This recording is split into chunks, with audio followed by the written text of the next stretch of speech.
Hello, contestants of the TBF Monologue contest and fans of the contestants. Good evening to you all. My name is Folakemi Fumilola Fabimiro, and I'm the creative director of Tales by Fola. Wow, this is the stage 2 of the contest, and wow, we've had wonderful submissions so far. All the contestants, they did excellently well, and they gave the judges a hard time to put the results together.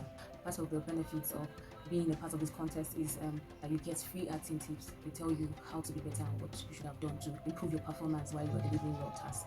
So let's go. The first thing I'd like to address is that most of the contestants, well, let me say like 3 or 4 of them, they mispronounce some words, and not just mispronounce them, they gesticulated to show that they meant something else. The word is properly spelled in the script, and it's supposed to go be in line with the context in that paragraph that you are delivering. The lines that you are delivering is supposed to be in context. Okay, let me just call it miscommunication, not exactly mispronunciation. Let me give you an example of lost and lost. That's L-O-S-T and L-U-S-T. So we have contestants who, let's say the script says lost, L-O-S-T. They gesticulated and said lost instead. That is L-U-S-T. I'm giving that example. That's not what is in the script, but I'm giving you an example of what some of the contestants did. So let's say I'm saying, I'm talking to someone and I say, on her way to the market, she lost her child. That's what is in the script. On her way to the market, she lost her child. Well, that is the direction and the expression that fits that line. Now we have contestants who used L-U-S-T instead, and from the expression and gesticulation, you could see that they meant something else. And it's true, like it made the line totally, worthless. So that's why I said it's miscommunication. So this contestant instead is saying, on her way to the market, she lost her child. But it does not make sense. It does not make sense. It does not make sense. Lost thing in that context, and this is just a very, not so deep example, but it's something like this. When you're gesticulating and saying something that is not the word that is meant to be in the script. We have the advantage of this technology where we can record things over and over again. If you know that you made a mistake in the first video, you can record another one. You don't have to push it out. So I think it's just ignorance on some of our contestants' parts. So please work on that. We need to miscommunicate next time, because actors are communicators. We don't just put things out there. Anger is a very easy form of expression. Especially as Africans, I feel like it's very easy for us to act angry, and we think we've done so well because we are shouting, we are doing all of that, we're just shouting and all. But what about people who are so slow? They are trying to manipulate your emotions. They speak so softly, yet they're getting into your head. Why don't we try other things? Well, this is not like it's a mistake, but anger can also, carry this message. But I feel for the situation, it's someone who is faking to care about these people. So you don't necessarily have to be angry. You can just be soft-spoken and still make your statement solid, make your statement firmly. You don't have to be angry. You don't have to shout. You don't have to, there are so many ways that you can. There are 2 ways. Of course, you can use the anger, but I feel like in that situation, it's someone that is coming to empathize with them.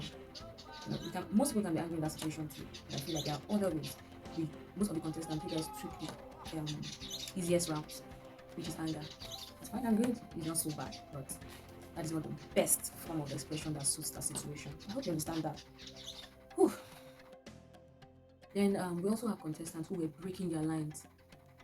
When you are breaking your lines, you are breaking the sentence, you are breaking the statement, it makes it boring. People will no longer be interested in what you have to say. It is not good to cram, that's just the effect of it. If you understand your lines, while you are pausing, another word will come to your head. The synonym of that word that is making you break, like, oh, what's the next word? It will come to your head, and you'll be able to deliver your lines. Not that you are breaking because you want to remember what the next word is that you're going to say. It's so obvious, and it makes it boring. It makes your audience uninterested in what you have to say. No matter how creatively you think you've done it, it makes us uninterested, like I said. So don't break your line. Flow, enjoy it. Don't be too uptight, trying to give word for word, and at the end of the day, you are still not communicating because people are uninterested. Before you say the next word, you've forgotten the previous word that you said. So it's like an incomplete statement. So watch out for that too. You know that I'm talking to you. The last stage, we address something about gender. The story of the last phase was about a lady. This one is about a man, according to the script. So it's either you switch, you inverse it, that you are acting as let's say you're a lady. For this script that is for a male character, you can switch it, because I heard some of the contestants saying daughter of the soil instead of son of the soil. Very good. But if you want to insist on being a guy, Now you're a lady acting as the male character in the script. You have to embody that in totality. Embody it in totality. You cannot dress as a guy saying that you want to be a male character instead of a female character and not be it in totality. Why is your voice still feminine? Why is your mannerism still feminine? For the fact that we addressed it in the first stage, we don't like that. It's not good. So we wanted to, add this to the criteria of the script before. That when you are performing, you have to be this way, you have to be this way. But later we felt like, no, there's some things that, when you are creative enough, you don't need to be told. And one of those things, I think dressing is one of those things that we're trying to, put on the list until we decided to remove it. So you don't need to be told that you need to dress to be in character. We said this person is a politician. You should know that all this would give you all the confidence and also boost your performance. But some of us just feel like it's just our voice to come and act and be angry because of what we are here for. That's fine. And also don't let your struggle show. It shows that it shows that we are trying to cover up for something that we don't have. With the way we were shouting and getting angry. If you are doing every other thing, you are dressed appropriately, you have the right setting, you don't have to use other things, all those other things like your voice and shouting and all that to level up. That's not the only thing we're looking at. But I will not go into details. I'll be passing this phone or this video now to my the coordinators of the contest, and they'll be taking the rest of this segment from here. My name is Victoria Silas, and I am coordinator one of the Tales by Fola Monologue contest. The scoring of this stage was done on a 50-50 basis, which means 50% score will be administered by the judges, while the other 50 will be from the votes of the fan base of the contestants. So out of 13 contestants that started this journey with us, 4 have left already, and we have 9 contestants in this stage. Unfortunately, only 5 contestants will be moving over to the final stage, which means we are going to be evicting 4 other contestants today.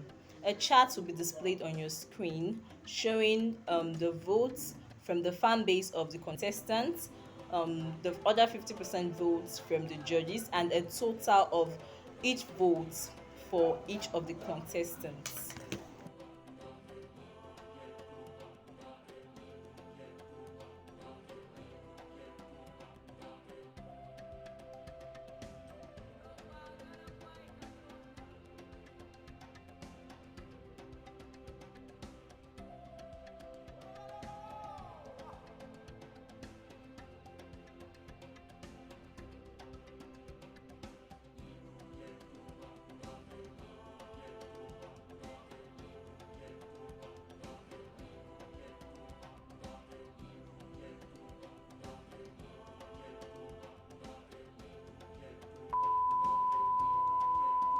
Good day, everyone. My name is Victoria Uchenwoke. I'm the coordinator 2 of the Tales by Fola Monologue contest. Before now, we have 9 contestants. But unfortunately, 4 contestants will be leaving us today. So I want us all to watch closely at our screen as we'll be seeing the contestants that will be moving to the next stage. The first contestant on my list that will be moving to the next stage is contestant 005. The person of Fidel Baba. Congratulations, you'll be moving to the next stage. The second person on my list is contestant 008, the person of Olunlade Mercy Oluwadamilola.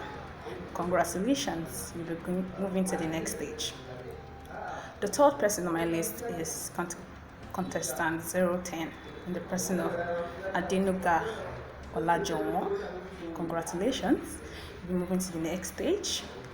The fourth person on my list is contestant 011, in the person of Ifeoluwa Fiyikemi. Congratulations, you'll be moving to the next stage. The last on my list is contestant 013, in the person of Imole Oluwa Adeliki. Congratulations, you'll be moving to the next stage. For the evicted contestants, we have contestant 002, Abosede Said. Contestant 003, Ella Peace. Contestant 004, Onyichi Jasmine Izzy. And lastly, contestant 007, Precious Michael. Thanks to everyone that has followed us to stage. Thank you very much. To the evicted contestants, we hope you try again later or try again sometime and give it your best shots. Thank you all. Thank you. Thank you for coming back. Well, for more acting tips, and if you know that you want to be an actor, you want to become a better actor, or you want to be a filmmaker, any form of filmmaking that you know that you have interest in, call the numbers on your screen or any of the numbers on your screen, send the message to us and we'll attend to you. Actors, come on board. We are having our acting class very soon. So try and enroll, and I wish you well. Bye bye.